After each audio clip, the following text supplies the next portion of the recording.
Hey everyone, welcome back to the channel. Today, we're diving into an exciting new release, the 2025 Force Motors model. Whether you're a longtime fan of rugged, no-nonsense utility vehicles or just curious about what's new in the Indian automotive scene, you're going to want to stick around for this one. Starting with the exterior, the 2025 Force Motors comes with a bold, boxy silhouette that stays true to its utilitarian roots while adding modern styling cues.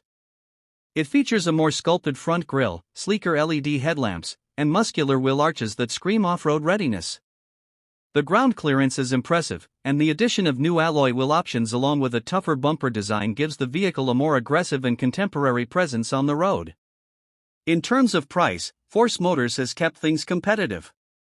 The starting price is expected to be around 15 Indian rupees lakh for the base variant, going up to 18 Indian rupees lakh for the fully loaded trim.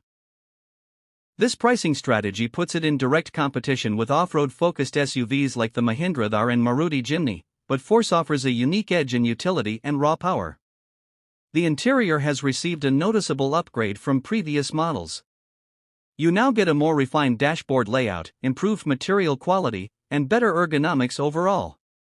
It's not a luxury vehicle by any means, but it's definitely more comfortable and driver-friendly, with a touchscreen infotainment system, updated instrument cluster, and more intuitive control placement. The seats are supportive, and the cabin is designed to be functional, a hallmark of Force's no-frills approach.